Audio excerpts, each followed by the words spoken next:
You can walk every day, hit your step goal, eat less than before, and still not lose belly fat, especially after 50. That's where many people get confused. It feels like your body has stopped responding. In reality, your body hasn't stopped working. What's changed is how it decides what fuel to use. There is a specific period in the morning, right after you wake up, when your body is more likely to use stored fat for energy. If you use that window correctly, your walk can contribute to fat loss. If you don't, the same walk will mostly burn the food you just ate. In this video, I'll explain what's happening inside your body, why timing matters, how long to walk, how hard to walk, is it safe to walk on an empty stomach, and the one common morning habit that cancels the effect. 1. Why does belly fat become stubborn after 50? After the age of 50, your body goes through a series of gradual but important changes that directly affect how fat is stored and lost. One of the biggest changes is the loss of muscle mass, also known as sarcopenia.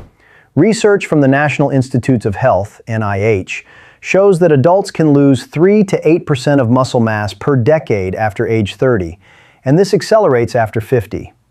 Why does this matter? Because muscle is metabolically active tissue. It helps your body burn energy even when you're resting. As muscle decreases, your baseline calorie burn drops, making it easier to gain fat and harder to lose it. At the same time, your body often becomes less sensitive to insulin. This is supported by research from the American Diabetes Association, which shows that insulin resistance tends to increase with age, especially in people who are less active. When insulin resistance increases, 1. Your body holds on to glucose longer. 2. More of that energy gets stored as fat. 3. And a large portion of that fat is stored around the abdomen. This is why many people notice that weight gain after 50 tends to settle around the belly. There's also the role of cortisol, your stress hormone. Studies from institutions like Harvard Medical School have shown that chronically elevated cortisol levels are associated with increased abdominal fat. When stress is constant, whether from poor sleep, lifestyle pressure, or even over-exercising, your body is more likely to store fat around vital organs as a protective mechanism. So when you look at belly fat after 50, you're not just looking at calories. You're looking at a combination of reduced muscle mass, lower insulin sensitivity, increased stress signaling. And unless those internal conditions are addressed, fat loss becomes more difficult, even with effort. 2. What happens in your body in the morning? When you wake up in the morning, your body is in a very different metabolic state compared to the rest of the day. You've typically gone 8 to 12 hours without food. During that time, your body has used stored glycogen, its short-term energy supply, maintained essential functions like brain activity and breathing, allowed insulin levels to drop to a low baseline.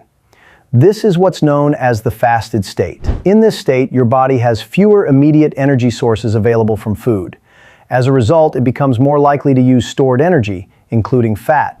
Research from the American Journal of Physiology has shown that fat oxidation, the process of burning fat for fuel, is higher when insulin levels are low. So when you start walking before eating, your body needs energy. It does not have recent food to rely on. It increases reliance on stored fat. This doesn't mean 100% of the energy comes from fat, but it shifts the balance more toward fat use. If you eat first, insulin rises, and your body switches to using that incoming food. That's why timing matters. 3. What research shows about fasted exercise?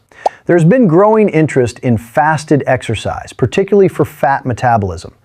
In addition to the British Journal of Nutrition study, research from U.S. institutions and sports science departments has shown similar findings. Fasted exercise can increase fat oxidation during the activity. It may improve metabolic flexibility over time, your ability to switch between fuel sources. However, it's important to understand what this means and what it doesn't mean. It does not mean fasted exercise is a magic solution. It means under the right conditions, your body is more likely to use stored fat during the activity itself. For older adults, especially those who prefer walking over high-intensity exercise, this becomes a practical advantage. Walking is sustainable. It's low impact. And when timed correctly, it can support fat use without excessive strain on the body. 4. The common morning mistake that blocks results. A very common habit among older adults is having something small before leaving the house. This might include coffee with sugar or flavored creamer, a small snack for energy, juice or a light breakfast. From a comfort standpoint, this makes sense, but metabolically, it changes the situation. Even small amounts of carbohydrates can trigger an insulin response, and when insulin rises, the body reduces fat release. It prioritizes using the incoming nutrients. The fat-burning environment is reduced. This is not about perfection. It's about understanding cause and effect. If your goal is to maximize fat use during your walk, keeping that fasted state intact makes a difference. For most people, this means water before walking, black coffee or plain tea if needed, avoiding anything with sugar or calories. It's a small adjustment, but over time, it adds up. 5. How long you should walk for real effect. Many people underestimate how long it takes for the body to fully shift into a higher fat use state during activity. When you begin walking, your body initially uses available glucose. It gradually transitions toward using more fat. This transition typically becomes more noticeable after 15 to 20 minutes of continuous movement. That's why most practical recommendations fall into the range of 30 to 45 minutes per session. This duration allows enough time for metabolic transition, sustained energy demand, a consistent, manageable routine. 6. Why moderate intensity works best. High-intensity exercise can be effective in certain contexts, but it is not always ideal, especially in a fasted state. When intensity becomes too high, the body increases stress hormone output. Cortisol rises more sharply. The body may rely more on quick energy pathways.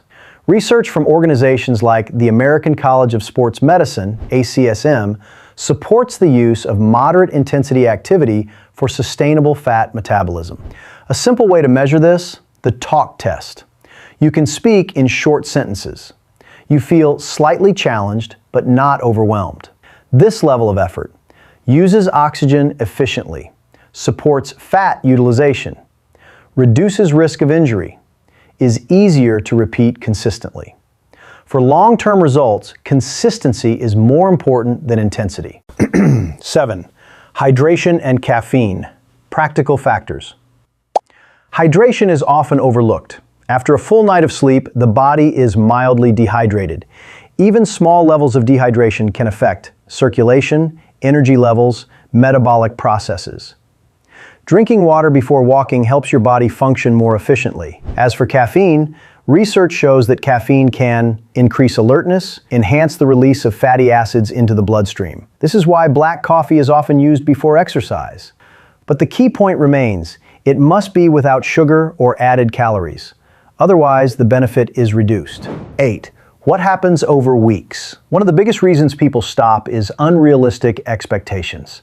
Fat loss does not happen in a few days, but it does follow a pattern when the routine is consistent. Weeks 1 to 2, improved routine, slight increase in energy. Weeks 3 to 4, reduced bloating, small changes in how clothes fit. Weeks 6 to 8, noticeable reduction around the waist, improved walking endurance. Weeks 10 to 12, visible changes, better posture, increased confidence. Research from long-term lifestyle studies shows that consistent, moderate activity combined with improved metabolic conditions leads to gradual and sustainable fat reduction. 9. Final takeaway. Walking is not just about movement. It's about when and how your body uses energy. After 50, results depend less on doing more and more on doing things in the right order.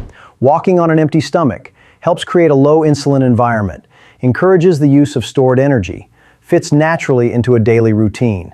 It is not a shortcut, but it is a practical strategy that aligns with how your body actually works. If you're already walking regularly but not seeing results, there's another piece to this.